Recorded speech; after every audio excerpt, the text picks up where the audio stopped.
오늘 우리에게 주시는 하나님의 말씀은 창세기 16장 1절부터 5절까지입니다.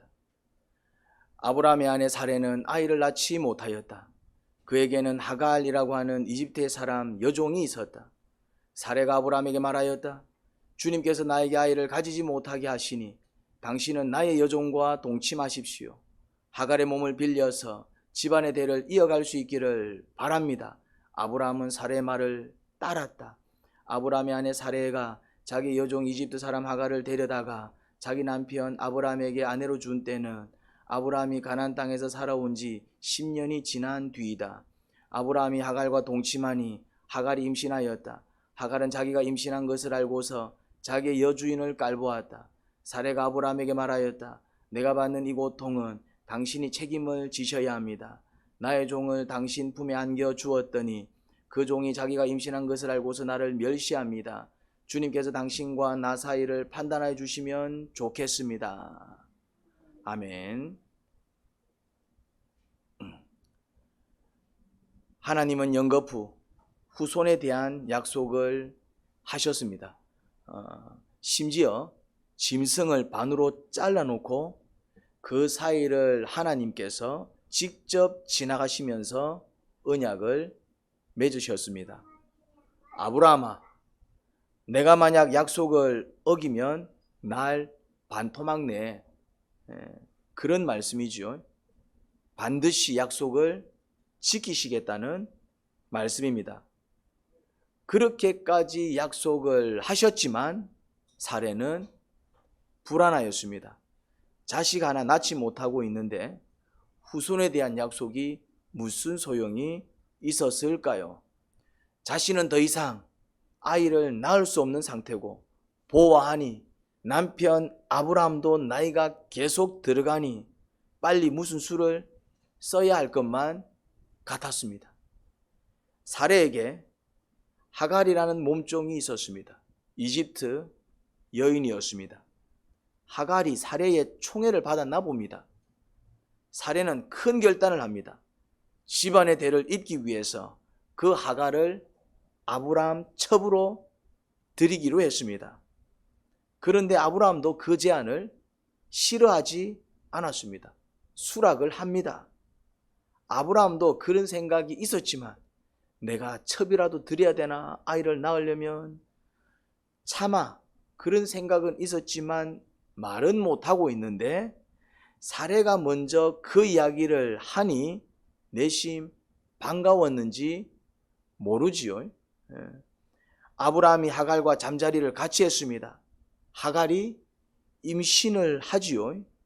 그걸 보니 사레가 임신을 못한 이유가 아브라함 때문이 아니라 사레의 태에 문제가 있었던 것 같습니다.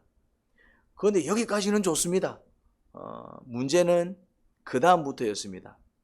사레가 하갈을 첩으로 들인 것을 보면 그래도 하갈이 사레를 잘 따르지 않았을까, 그런 생각이 듭니다.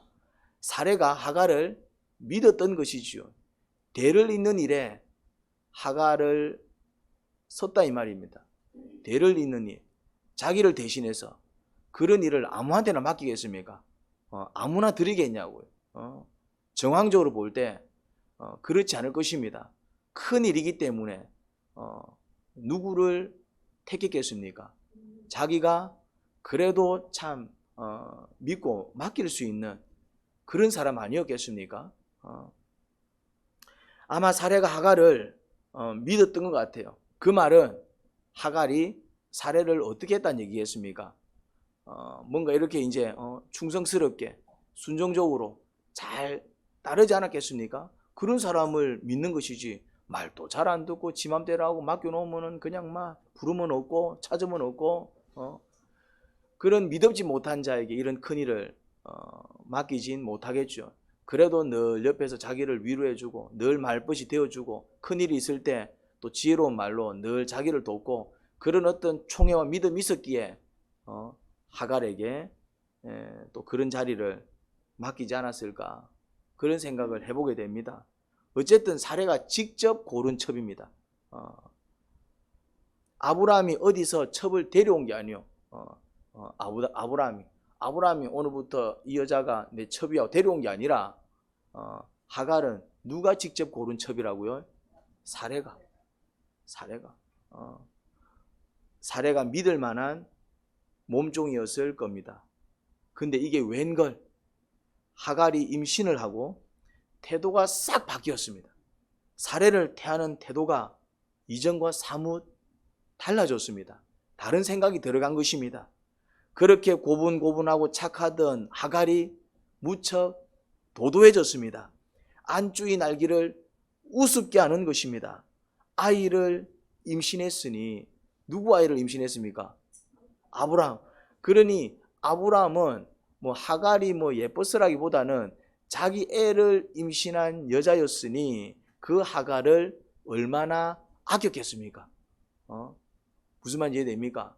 지금 하갈이 누구 아이를 임신했다고요? 아브라함은 지금까지 자기 아이를 가져본 적이 없어요. 그래서 이제 롯을 양자로 택할까 아니면은 집에서 길리운 자를 후사로 데려올까 그런 고민했는데 지금 아브라함도 어떤 느낌입니까? 아빠가 된 느낌이에요. 어쨌든 사례는 본처는 아니지만은 그래도 첩안에 지금 발길질하고 있는 이 태아가 누굽니까? 아브라함 애였다 이 말이죠. 그러니 아브라함이 이 하갈을 어떻게 대했겠습니까? 굉장히 끔찍하게 아꼈을 가능성이 높습니다. 그러니 이 주인의 사랑을 듬뿍 받으니 주인의 사랑이 그러니까 하갈도 순간적으로 어떤 생각이 들었겠습니까?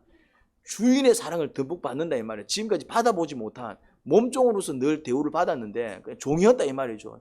그런데 이거는 거의 아내에 가까운 왜? 자기 아이를 임신하고 있으니 그 사랑을 받으니 이 하갈이 내가 볼 때 약간 충격을 받은 것 같아요. 왜? 그런 사랑을 받아본 적이 없는데 지금까지 몸종으로 살아왔는데 그것도 이제 지금 이 집안에서는 제일 높은 분 아닙니까? 아브라함이 집안의 어른이니까 그 어른에 뭘 받는다고요? 사랑을 받는 거 이제 막 괜찮나? 조심해라. 음식 사실은 누구 때문에 그렇게 한 것입니까?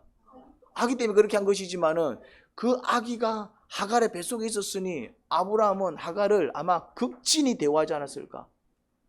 이제 그러면서 이제 오히려 하갈한테 막 종을 붙여가지고 몸종을 붙여가지고 하갈을 잘 모시게 했으니 이 하갈은 평생 누구를 섬기고만 살았지 자기가 그런 섬김을 받아본 적이 없으니까네 그냥 내가 볼 때 약간 충격을 받은 것 같습니다. 이제 사람이 이제 막 충격을 받았어 이제. 그러니 주인의 사랑을 듬뿍 받다 보니 눈에 뵈는 게 없어진 것 같아요. 주인의 아이를 임신했으니 이제 이 아이가 태어나면은 주인의 아이의 엄마가 되는 것입니다. 누가요? 이게 마치 조선시대 사극을 본 것 같지 않습니까? 장희빈이 그냥 후궁 주제의 임금의 아들을 낳았다는 이유로 그리고 그 아들이 나중에 어디에 오릅니까? 세자로 책봉되잖아요. 세자로. 그러니까 이제 내 아들이 나중에 왕이 되겠구나. 그때부터 이 장희빈 눈에는 뭐가 비습니까? 아무것도 막 비는 게 없었어요. 막 그냥 나라를 그냥 막 완전히 쥐고 흔들어 버리잖아요. 그 오만이 하늘을 찌르지 않았습니까? 장희빈이 처음부터 그랬습니까? 아닙니다. 처음에 그냥 후궁으로 들어왔을 때는 어땠을까요? 그냥 고분고분. 그러니 왕이 반했겠지. 덧세고 난리를 치고 이랬으면 왕이 저거 먹고 싶었을 거 아니에요. 처음에는 어땠습니까? 여성스럽고 가냘프고 내가 아니면 자를 보여줄 사람 없을 것 같은 그런 느낌이 들었으니까 왕이 예쁘고 사랑스러우니까 어떻게 했겠습니까? 품었지 않았겠습니까? 그래 아가 생긴 거예요. 그런데 이제 떡 아가 생기고 그 아가 이제 세자로 책봉되니까 이제 그때는 이제 어찌 됩니까? 이게 이제 눈에 비이는 게 없어갖고 이제 지가 무슨 왕이라도 되냐 막 그때부터 막 나라를 쥐흔들기 시작하지 않았습니까? 하갈이 딱 고짝입니다. 사례는 하갈의 변질에 무척 당황했을 겁니다. 만약에 하갈이 이런 여자인 줄 알았으면 하갈을 첩으로 들였을까요? 안 들였을까요? 절대로 안 들이죠. 만약에 그런 줄 알고 들었으면 사례가 얼빵한 여자지 이제. 그런 여자인 줄 뻔히 알면서도 고양이한테 생선을 맡겼다. 그러면 그 생선을 먹은 고양이가 문제요? 아니면 그 고양이한테 생선을 맡긴 주인이 멍청한 거요? 고양아, 이 생선 먹으면 안 돼. 이야옹, 내 주인님 이야옹. 근데 물까요, 안 물까요? 고양이는 도랍입니다. 처음에는 그랬는지 모르겠지만 고양이는 생선이 그 주식인데 그거는 주인이 잘못한 거예요. 주인이. 하갈이 그런 여자인 줄 뻔히 알면서도 사례가 하갈한테 이런 첩자리를 맡겼다면은 그러면 사례가 멍청한 겁니다. 근데 내가 볼 때 사례는 그렇게 멍청한 여자일 것 같지는 않습니다. 심사숙고했을 것입니다. 얘는 그래도 끝까지 나를 위해서 일해줄 것이다. 그런 믿음이 있었기 때문에 맡겼지만은 쉽게 말해서 사례는 이렇게 될 줄 꿈엔들 몰랐을 것입니다. 그 변질의 그 오만한 태도에 이제 사례가 역으로 뭘 받았을까요? 충격을 받는 거죠. 니는 그럴 줄 몰랐는데. 니는 그럴 줄 몰랐는데. 그러면서 이제 그 상처가 얼마나 컸겠어요, 이제. 믿었는데 배신했으니 그 상처가 얼마나 컸겠어요. 얼마나 속상했으면은 아브라함에게 책임을 지라고 그렇게 퍼붓습니다. 당신 때문입니다. 당신 때문입니다. 이 말의 의미가 뭘까요? 당신이 하갈을 그렇게 끔찍하게 아끼고 사랑해 주니까 얘가 지금 눈에 뵈는 게 없어서 저래 설치는 거 아닙니까? 뭐 이제 그런 어떤 의미이겠죠. 근데 사실 첩을 들이자는 생각은 누구 생각이었습니까? 사례 생각이었습니다. 아브라함은 집안 꼴을 보니 이거 이제 큰일이 벌어진 거예요. 이제 집안이 풍비박산 나겠다 싶었나 봅니다. 자식도 중요하지만은 집안이 풍비박산 나면 소용없는 것 아니겠어요? 이제 사례가 이제 막 미쳐 날뛰는 거죠. 이제 이거 이제 큰일 났다. 이제 이거 자식도 중요하지만은 이거 뭐 자식을 낳으면 뭐하냐 말이야. 집구석이 지금 엉망이 돼 있는데 이거는 자식도 중요하지만 일단 집안부터 사례 마음부터 안정을 시켜야 되겠다. 그러니 아브라함이 하갈을 사례에게 내주고 알아서 하라. 그럼 당신 알아서 하세요. 그러자 사례는 하갈을 어떻게 합니까? 사례는 하갈을 어떻게 하지요? 뭐라고요? 학대합니다. 이제 조금 쉬운 말로 풉시다. 학대 이러니까 이제 조금 느낌이 안 오는 것 같은데 사례를 얼반 죽인 겁니다. 왜 웃잖아요. 이제 학대할 때는 느낌이 없다가 얼반 죽였다는 거예요. 학대가 뭡니까? 그냥 한 대 두 대 때린 걸 학대라 그럽니까? 예를 들어서 한 대 맞은 거 갖고 나 학대 받았어 이래 얘기합니까? 우리가 보통 학대라고 얘기할 때는 막 어느 지경일 때 학대라고 얘기합니까? 이거는 저게 진짜 사람이가 사람을 우째 이래 대하노? 정말 인격 무시 정도가 아니죠. 막 그냥 막 패 죽이고 막 완전 막 모질게 대할 때 뭐라 얘기합니까? 그걸 학대라고 얘기합니다. 그냥 막 한두 대 맞은 거 가지고 학대 받았다 이래 얘기합니까? 학대라는 얘기는 그게 아닙니다. 학대라는 것은 우리가 통상적으로 학대라는 용어를 쓸 때는 정말 끔찍한 어떤 대우를 당할 때 학대 받았다 이런 얘기를 씁니다. 학대라는 것은 단어 의미가 그래요. 그러면은 사례가 그냥 하갈 니 그러면 안 돼. 뭐 이제 이런 정도가 아니란 얘기입니다. 학대했다는 얘기는 뭐 했다는 얘기입니까? 하갈을 내가 볼 때는 얼마나 치기 났어 그냥. 막 그 임신한 여자를 어떻게 치기는지는 모르겠지만은 하갈이 얼마나 힘들었으면은 막 그냥 뭐 잔소리 몇 마디 도망갔겠어요. 얼마나 치기 놓으니까 이러다 내 죽겠다 싶어서 도망을 친 거예요. 정황을 봤을 때 학대라는 용어가 나오고 그 다음에 하갈이 도망을 쳐버리잖아요. 도망을 쳐버리잖아요. 그러니 내가 볼 때 사례가 거의 좀 미쳐 날뛰었던 것 같아요. 이제 눈이 뒤집힌 것 같아요. 이제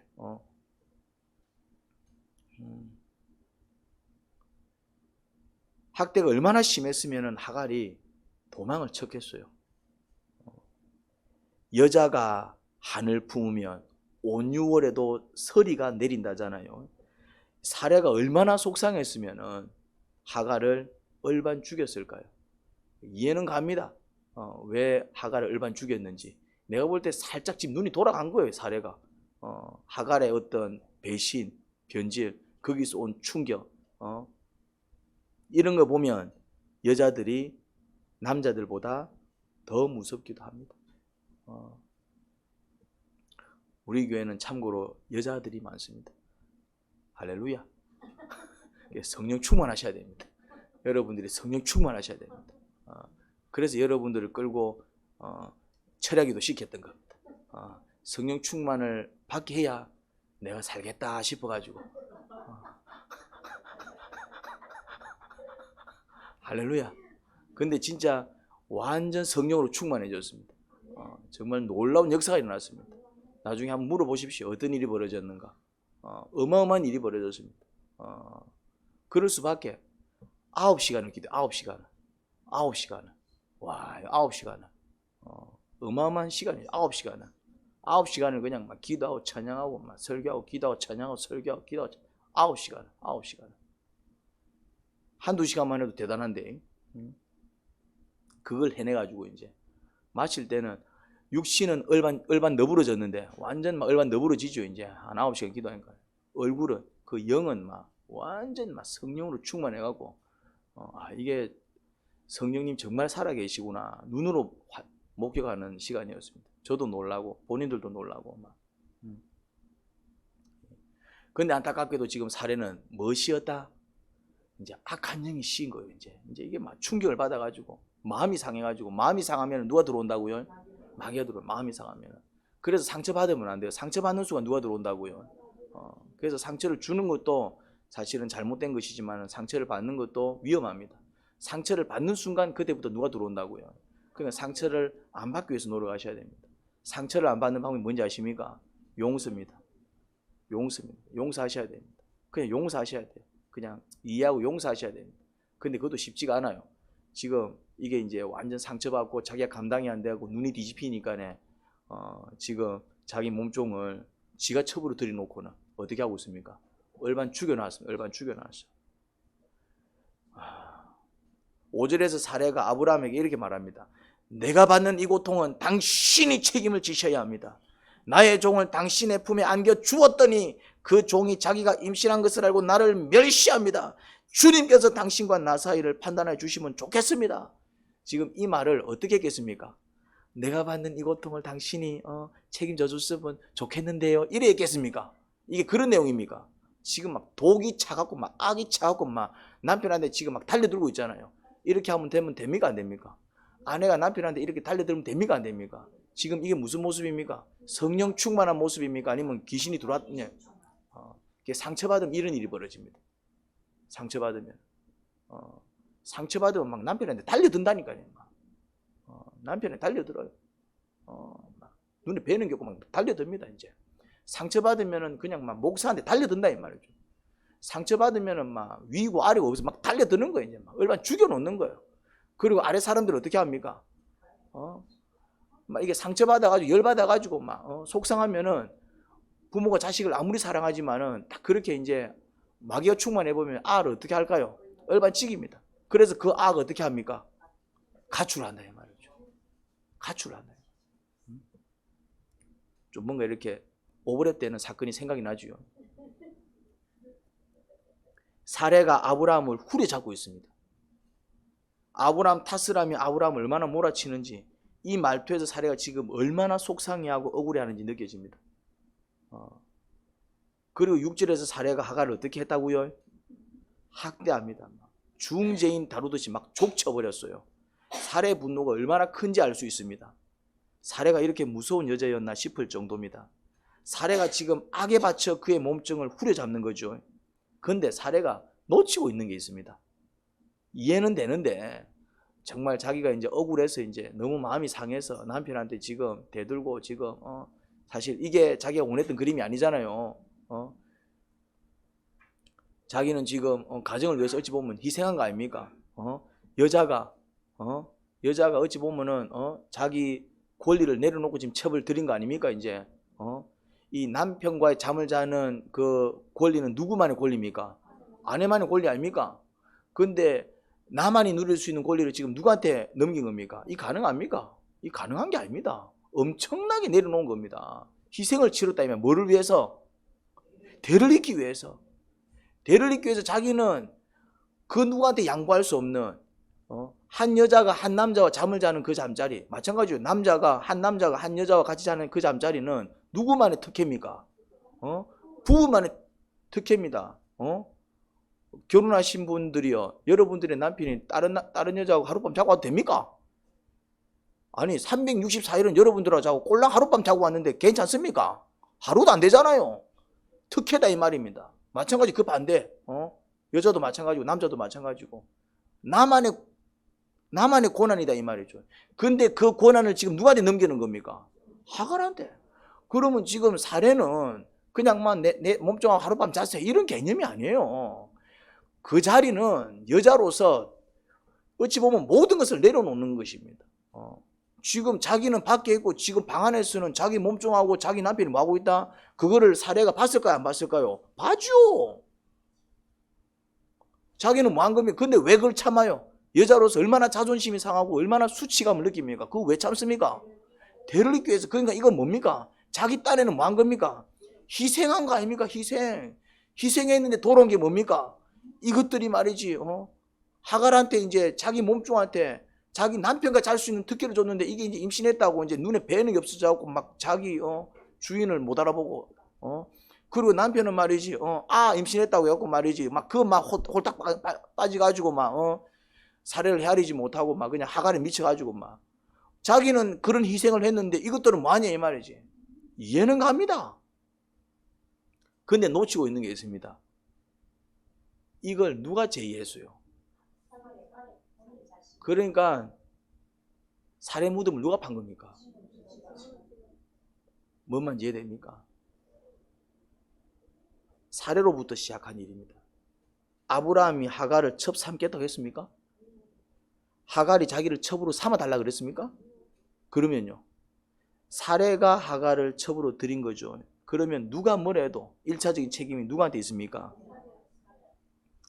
근데 지금 살해 모습은 전혀 자기는 잘못이 없는데 하갈과 아브라함이 작당 모의에서 이런 일이 벌어진 양 아브라함에게 책임을 전가하고 있고 하갈을 후려잡고 있습니다.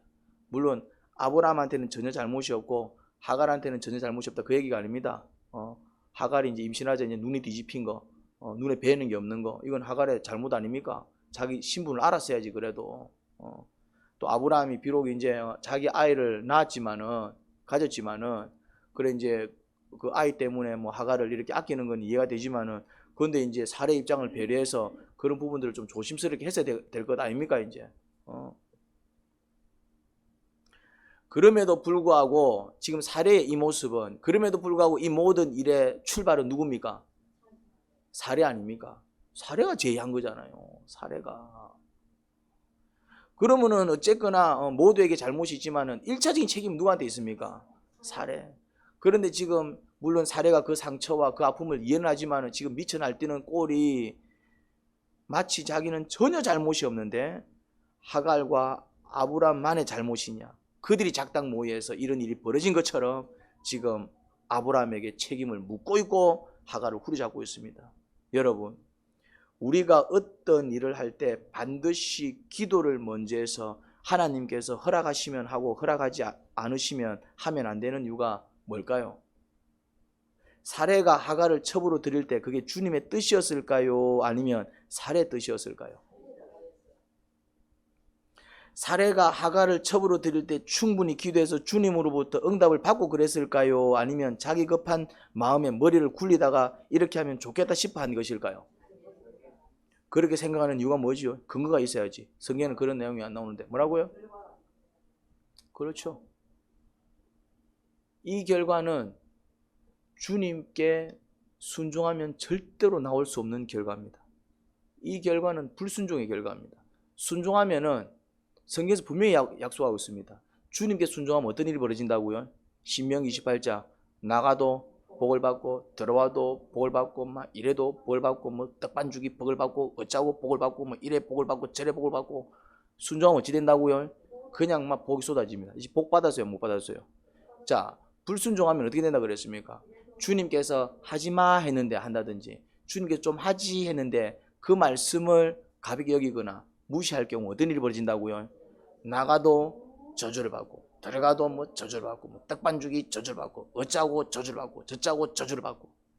그러면 지금 이 모습이 하갈은 눈에 뵈는 게 없고 막 또 아브라함은 막 정신 못 차려서 막 그냥 하갈한테 푹 빠져 있고 그 꼬라지 보고 지금 사례는 눈이 뒤집히 가고 지금 막 남편 바가지 끌고 지금 막 지 몸쪽 막 얼반 지게 놓고 지금 이게 성령님의 열매입니까? 마귀의 열매입니까? 답 나오잖아요. 그러면 사례가 비록 뭐 했지만 희생했지만 그 희생이 주님의 뜻에서 나온 게 아니라 어디서 출발했다고요? 희생은 좋은 겁니다. 대를 잇기 위해서, 남편을 위해서 좋은 겁니다. 그 희생이 잘못됐다는 얘기 아닙니다. 뭐가 잘못되었습니까? 뭐가 잘못됐습니까? 희생한 방법이 잘못됐다 이 말이에요. 여러분 의도는 좋았어요.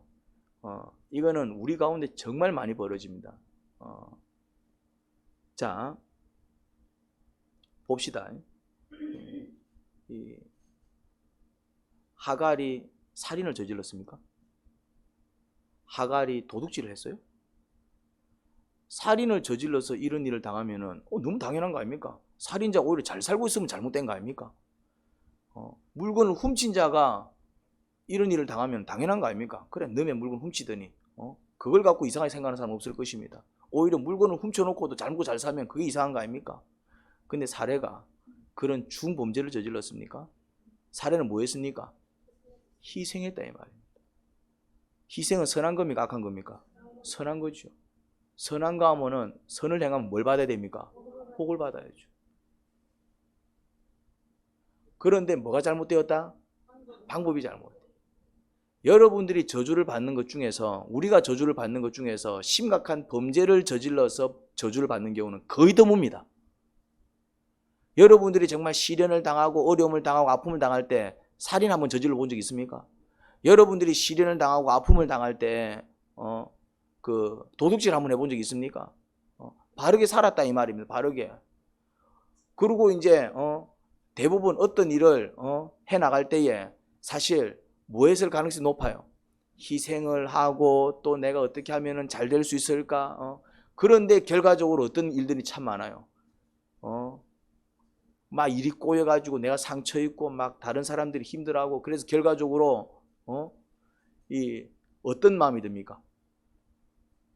실컷 했는데 욕 들었다 이 말입니다. 실컷 잘했는데 실컷 수고했는데 말이지 뭔가 일이 꼬였다 이 말입니다. 뭔가 이렇게 이제 내가 희생을 치르고 내가 양보하고 내가 묻고 싶은 거 안 묻고 하면서 말이지 내 헌금 들어가면서 내가 막 내 시간 내가면서 내가 그렇게 희생하고 헌신했는데 결과적으로는 돌아온 게 상처요 배신이요 아픔이요 그럼 어떤 느낌이 듭니까? 억울하다 억울하다. 지금 살해 마음에 뭐가 있습니까?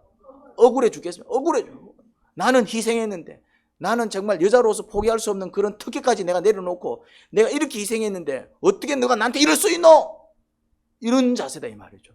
느낌이 뭡니까? 그런데 사실 사례가 뭘 놓쳤습니까? 희생도 좋고 다 좋았는데 대를 잇겠다 다 좋았는데 뭘 놓친 겁니까? 방법을 놓친 겁니다. 그럼 답 딱 나오잖아요. 여러분들이 열심히 수고해놓고 열심히 일해놓고 열심히 헌신하고 교회를 위해서 일하고 목사님을 위해서 일하고 목장을 위해서 일하고 그리고 정말 그런 어떤 수고를 아끼지 않고 내 돈까지 내 사비 털어가면서까지 그런데 결과적으로 상처를 입고 아픔을 겪고 억울해서 내가 다시는 주의 일 안 한다. 내가 다시는 내가 교회 일 안 한다. 왜 이런 결과가 벌어졌을까요? 이상하잖아. 주님의 일을 했으면 복을 받아야 되는데 희생했으면 축복을 받아야 되는데 왜 나는 이런 일이 벌어질까요? 지금 그런 일이 벌어진 거예요. 이런 일 혹시 경험한 적 없습니까? 교회를 열심히 하고 시험 들어가지고 막 교회를 나가니 안 나가니 그런 적 없습니까?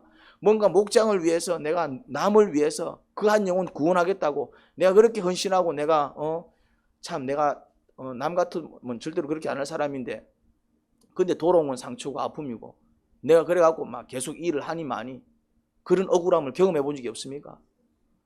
지금 그거다 이 말. 우리가 많이 겪습니다.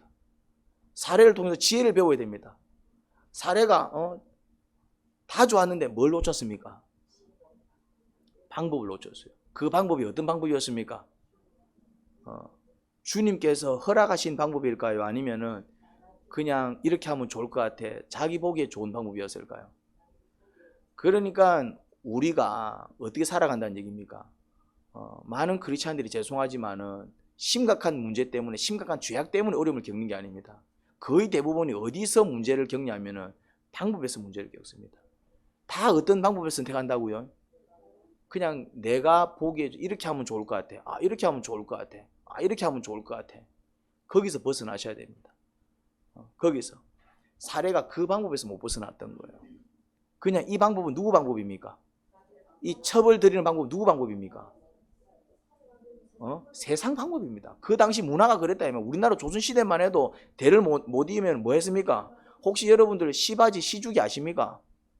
여자한테 문제가 있으면 뭘 드립니까? 시바지. 그게 첩 아닙니까? 남자한테 문제가 있으면 시주기. 시주기 들어본 적 있습니까? 아들이 문제가 있어. 그럼 어떻게 합니까?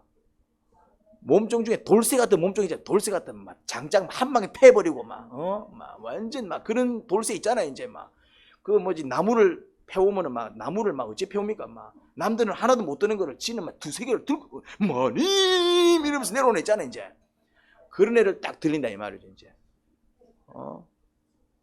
왜? 이제 그래도 이제 기본 상식이 저런 애 신은 막 튼튼하겠다 싶으니까네. 비실비실한 거 하면은 또 막 이상한 나올 거 아닙니까, 이제. 시주기 모릅니까? 내보다 모르노. 있다, 이 말이에요. 대신 딱 몰랐어요. 재밌는 얘기해. 주고 나잖아, 이제. 그래서 이제, 그러면은 며느리하고 이제 잠을 잡니다, 이제. 그러면 이제 그 몸종은 그 다음날 어떻게 됩니까? 죽습니다. 죽여버립니다. 그게 시주기 운명입니다, 이제. 처음에는 막 뭔가 이렇게 한 자리 줄기 약속해 놓고는 못 모르고 이제 들어가 갖고 이제 죽여버려. 왜 죽일까요? 나중에 내 암이 이래 보면 골치 아픈 일이 벌어지잖아요. 이제 그게 조선 시대 때만 해도 그런 문화, 고대 문화 그런 문화다 이 말이죠. 이제 근데 그게 사실은 누구 방법입니까? 세상 방법이다 이 말. 세상 방법. 하나님께 매달리지 아니하고 세상 방법이다 이 말입니다. 그 이제 하갈 시대 때, 아브람 시대 때도 그런 문화가 있었을까 없었을까요? 있었을 겁니다. 첩을 들였다는 얘기는 이게 이제 시바지 시주기 문화잖아요, 이제. 그런데 이제 세상 사람들이 그렇게 한다고 하고 사례가 지금 어떤 방법을 갖고 온 겁니까? 그냥 다들 그렇게 하니까 이렇게 하면 좋을 것 같아. 방법이 없으니까 우리도 그렇게 한번 해보자.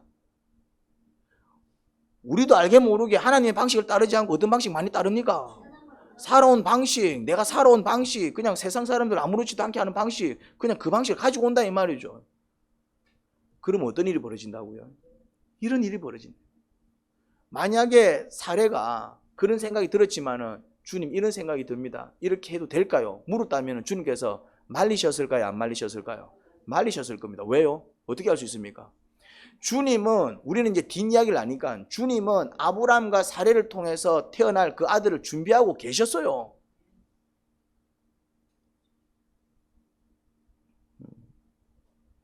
그런데 문제는 사례와 아브람은 그 소리를 듣지 못한 것입니다. 안 돼, 안 돼. 이거는 내 방식이 아니야. 왜 이런 방식을 써? 이건 내 방식이 아니야. 이건 내 영광을 드러내는 방식이 아니야. 너희는 지금 내 사명을 감당하고 있잖아. 내 종로로 타고 있잖아. 그럼 내 방식으로 가야지. 이렇게 해갖고 알을 나가고 될 일이 아니야. 그럼 내 영광 다 가려. 세상 방법이잖아요. 아니야, 내 방법으로 가야 돼. 그러면은 죽도 밥도 안 돼. 오히려 문제 생길 거야. 이러면 내가 너희들을 도와줄 수 없어. 그리고 하나님은 하갈이 눈에 뵈는 게 없어지고 아브라함은 하갈한테 푹 빠지고 사례는 미쳐 날뛸 것을 알았을까요? 몰랐을까요? 알았습니다. 우리가 모르는 것이지 주님은 알았다 이 말. 이 방법은 너희들한테 맞는 방법이 아니야. 그래서 세상 사람들이 세상 방식으로 살아가니까 자기들 따르는 최선을 다해 살지만은 불행을 겪고 행복을 겪습니까? 불행을 겪는다 이 말입니다. 너가 이 방식대로 했다가 너도 불행 겪어. 집구석 난리나. 주님은 알았을까요? 몰랐을까요? 그리고 그 말씀을 해줬을까요? 안 해줬을까요? 해줬습니다. 문제는 못 듣는 거예요. 해주지만 못 듣는 거예요. 왜 못 들을까요? 묻지를 않으니까. 그렇죠. 기도를 안 하니까네. 묻고 시작해야 된다니까요. 급한 마음에 일단 막 급한 불도 끄자. 큰일 납니다. 급한 불 못 끕니다. 급한 불 끄지만은 나중에 산불 나버린다니까요. 큰일 납니다. 일단 물어봤어야죠. 그럴 수 있어요. 그런 생각 들 수 있어요. 생각 드는 거 갖고 뭐라고 할 수는 없습니다. 생각이 들 수는 있어. 생각이 들 수는 있다니까요. 내가 살아온 방식이 있고 또 세상 사람들 살아가는 게 눈에 보이기 때문에 저렇게 하면 안 될까? 생각은 할 수 있어요. 그런데 어떻게 됩니까? 물어봐야 됩니다. 주님 어떻게 하면 좋겠습니까? 이렇게 해도 되겠습니까? 충분히 기도해서 주께서 주신 응답을 확인하고 충분히 또 뭐해서 묵상해서 주의 뜻을 분명히 이해해서 주님께서 허락하시는구나. 이건 아닌 것 같아. 기도할 때마다 아닌 것 같아. 묵상할 때마다 아닌 것 같아. 그럼 해요, 안 해요? 안 해야 됩니다. 기도할 때마다 확신이 든다. 묵상할 때마다 확신이 든다. 그럼 어떻게 해야 됩니까?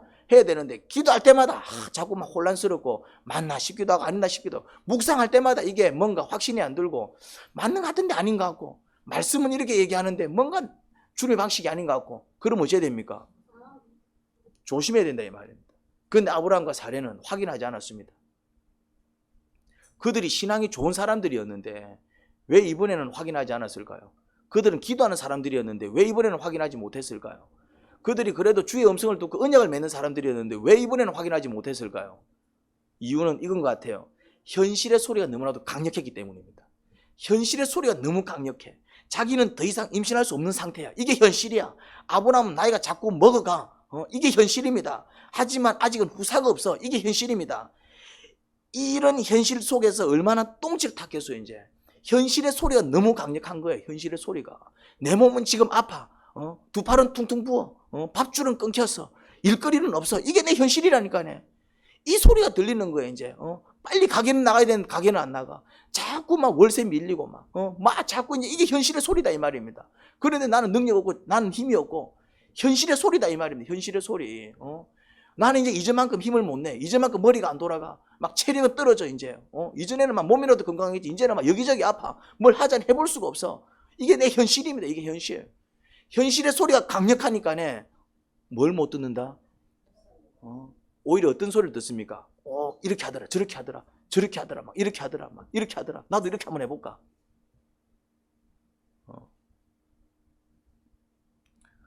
그런데 현실의 소리가 아무리 강력할지라도 우리는 주님의 목소리를 들어야 합니다. 현실의 소리에 끌려다니기 시작하면 그때부터 잘못된 판단을 할 수밖에 없습니다. 그 잘못된 판단으로 인해 겪지 않아도 될 불행을 겪는다 이 말입니다. 사례가 엄청난 범죄 행위를 한 게 아니라니까요. 오히려 사례는 뭐 했습니까? 희생했어요, 희생을. 그런데 어디에서 문제가 있었습니까? 뭐가 문제였습니까? 방법, 잘못된 선택을 한 거예요. 그것을 잘못된 희생을 한 것이지요. 기도와 묵상을 통해서 주님의 뜻을 깨닫고 그 뜻에 순종하는 선택이 아니라 자기 보기에 좋은 방법을 선택한 것입니다. 첩을 들여서 대를 이으면 되겠다 한 것이지요. 이건 그 상황 속에서 괜찮아 보이는 방법, 그냥 괜찮아 보이는 방법이에요. 어찌 보면 최선의 방법인지는 몰라요. 하지만 잘못된 선택입니다. 왜냐? 그 결론이 모든 것을 얘기해 주잖아요. 이렇게 하고 모두가 불행해졌잖아. 모두가. 사례 지는 눈이 돌아가갖고 진짜 완전 못된 여자 돼버리고 아브라함 완전 이제 집구석 엉망되니까 가장으로서 막 어마어마한 어떤 혼란을 겪고 하갈 어찌 됩니까? 막 학대 당하고 심지어 곧 태어날 이스마엘까지.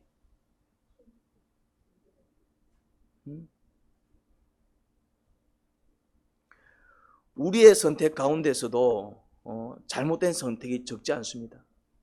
제가 뭘 하기 전에 충분히 기도해서 기도에 어떻게 응답하시는지 살피고 충분히 묵상해서 그 묵상을 통해서 어떤 말씀을 주시는지 살피는 훈련을 시키기 위해서 제가 몸부림치는 이유가 바로 이것 때문입니다. 제가 몸부림을 친다고 제가 충분히 기도해서 주님께서 그 기도에 어떻게 응답하시는지 살피고 충분히 묵상해서 그 묵상을 통해서 어떤 말씀을 주시는지 살피는 훈련에 제가 목숨을 겁니다. 거의 제 목표가 거의 그걸로 다 채워 있지 않습니까? 여러분들이 그 훈련을 지금까지 받아오지 않았습니까? 이 이유 때문입니다. 이 이유. 우리의 선택 가운데 잘못된 선택이 얼마나 많은지 모릅니다. 뭘 하지 못해가지고 충분히 기도하지 못하고 충분히 묵상하지 못해서 주께서 주시는 그 응답을 듣지 못하고 주께서 주시는 그 말씀을 받지 못해서 어떤 선택을 할 때가 많다고요? 잘못돼서. 그렇죠. 현실에 끌리는 선택. 그냥 막 현실의 강력한 소리에 그냥 속아서 이렇게 해야 될 것 같아. 이렇게 안 하면 죽을 것 같아. 그 현실의 강력한 소리에 휘둘려가지고 뭘 듣지 못하는 것입니까? 주님의 소리를 못 듣는 겁니다. 주님께 시선을 두지 못하는 것이지요. 최선의 방법 같아서 그렇게 했지만 결과적으로 모두가 힘들어지는 경우가 참 많습니다. 그래서 많은 사람들이 누구를 찾아갑니까? 세상 사람들이 누구를 찾아갑니까? 무당 찾아가잖아요. 점쟁이.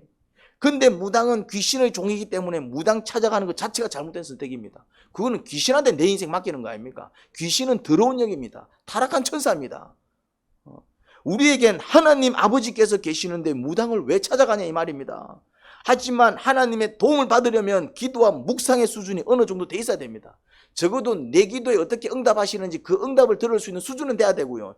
묵상할 때 주께서 이렇게 말씀하시는구나 그 말씀을 깨달을 수 있는 수준은 돼야 됩니다. 그거 안 되면 훈련 받으셔야 돼요. 그래서 성도에게 기도와 묵상은 너무나도 중요하고요. 주님의 뜻을 바로 깨닫고 그 뜻에 순종하는 삶을 살기 위해서 노력해야 합니다. 그래야 적어도 잘못된 선택으로 인한 곤경과 불행을 겪지 않습니다. 하나님 아버지,